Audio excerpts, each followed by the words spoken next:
You've probably heard this line. 57 billionaires control 70% of India's wealth. That number became famous a few years ago. Today, the exact figure has changed, but the truth has not. India's richest people own a massive share of the country's wealth. In fact, the top 1% now holds about 40% of all wealth in India, while the bottom 50% of population own only around 6%. That's not fair, and it affects all of us. Where we are today. India now has over 200 billionaires, the third highest in the world after the US and China. Every year, the number of billionaires grows. But here's the twist. The number of poor people has not fallen as fast. The gap between rich and poor is widening. Why it's a problem, or why does it matter? When just a few people control so much money, it affects the whole economy. Ordinary families have less money to spend. That means weaker demand for goods, which slows down small businesses and jobs. So inequality isn't just unfair, it also hurts growth. The government points to a low consumption inequality, saying India ranks 4th globally in income equality, better than the US or China. That sounds great, but it measures how people spend, not how much they earn or own. Now let's break it down that what has caused this extreme inequality in India. A lot of this is because of the way government policies were designed over the last 10 to 15 years. These policies gave more benefits to big companies and billionaires, while common people got very little. Earlier, India had a wealth tax on the super rich. It was removed in 2015.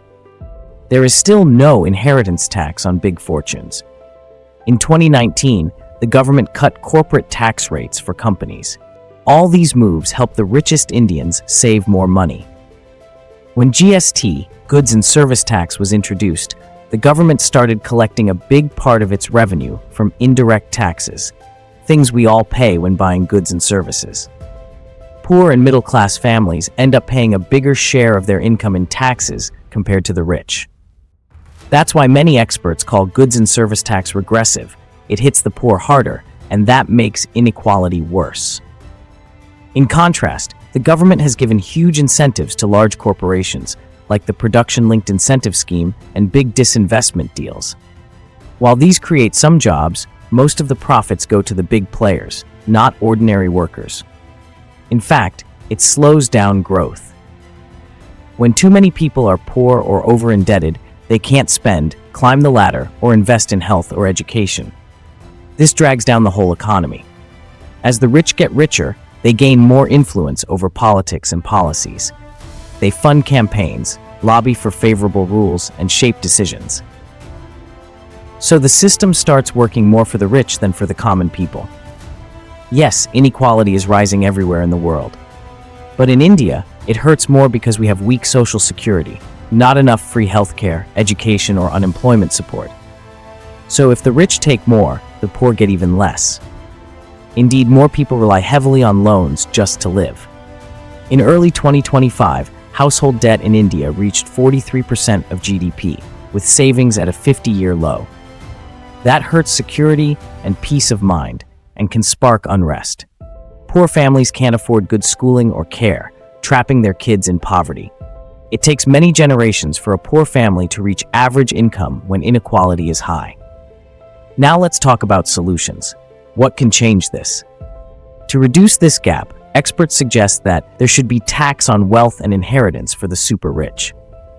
Number 2, lower taxes on essentials for common people. More spending on health, education, and jobs, and stronger rules against crony capitalism. Unless we do these, the rich will keep getting richer, and that old line, 57 billionaires control 70% of India's wealth, will stay true in spirit. Nevertheless, there is a good news coming. India's GST system is being overhauled.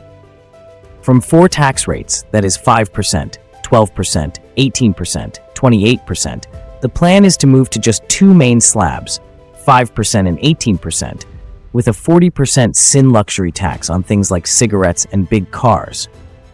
These changes will take effect from September 22, 2025. Therefore, what gets cheaper? A range of daily use items like cooking oil, sugar, chocolates, packaged foods, medical items, and even cheese and packaged milk are being moved to the 5% slab or even made tax-free. Appliances, cars, electronics, and motorcycles also get relief as many fall into the 18% slab. Economists expect it could boost GDP growth by 0.6 to 1.1 percentage points. But again, who stands to benefit really? Yes, for middle-class and low-income households, these reforms could be genuine relief as everyday essentials becoming cheaper lightens grocery bills and living costs. Smaller cars, appliances, and electronics becoming more affordable helps middle-class families who aspire to buy better goods. However, big companies and corporates are set to gain more than common people, as demand for their goods and services are likely to go up with lower GST. Indeed, this move comes amid increasing United States tariffs on Indian exports and could be seen as a move to encourage domestic consumption as a buffer.